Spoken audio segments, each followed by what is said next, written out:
Shalom dan salam damai dalam kasih Tuhan Yesus.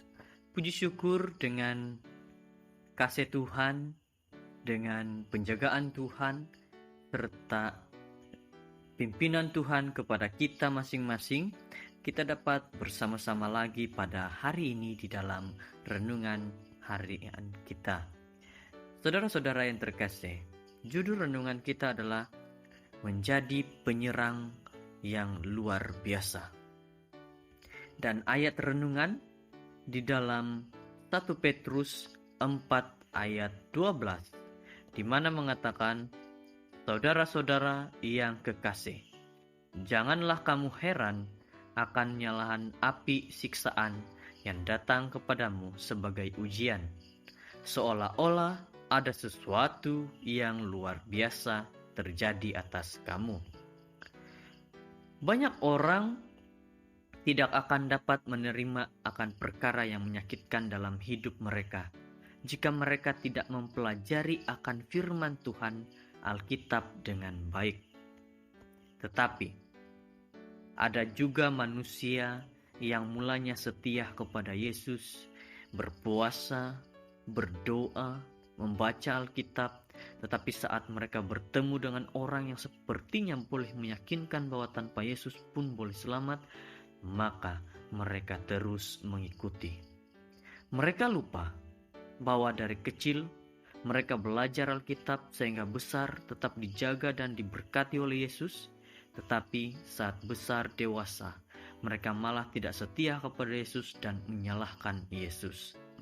Berhati-hatilah, karena setan sedang berusaha membawa manusia jauh dari Yesus dan mempercayai akan kepercayaan yang lain. Ada sebuah kisah mengatakan seperti ini. Pada tahun 70-an, Prancis, seorang pemikir dan teolog Kristen, diserang penyakit kanker.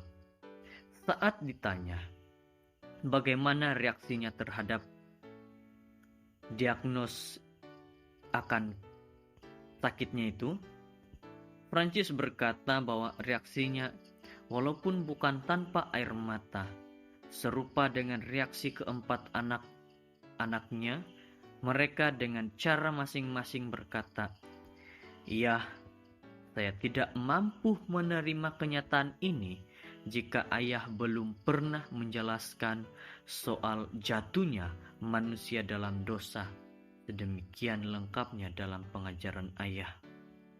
Prancis mengatakan, meskipun sebagian besar orang Kristen percaya bahwa masuknya dosa ke dalam hidup menimbulkan akibat-akibat yang menyedihkan di dunia ini, tetapi banyak orang masih tetap marah dan meragukan Allah bila penyakit dan kesulitan menimpa kehidupan orang yang percaya. Sehingga orang-orang yang percaya awalnya, mereka tidak lagi percaya kepada Tuhan, sehingga mereka lupa kepada Yesus yang menjaga mereka dan melindungi mereka. Ketika Rasul Petrus menulis surat pertamanya, ia tahu bahwa pembaca suratnya adalah mereka yang sedang berduka cita dalam berbagai-bagai pencobaan. 1 Petrus 1 ayat 6. Bagaimana reaksi jemaat mula-mula itu?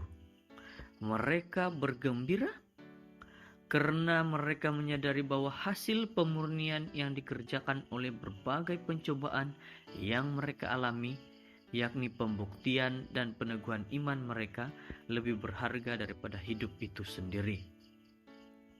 Suatu hari, saat kita bertemu dengan Yesus, sebagian besar pujian kita kepadanya merupakan hasil langsung dari kesukaran-kesukaran hidup yang Dia pakai untuk mencapai tujuannya yang mulia.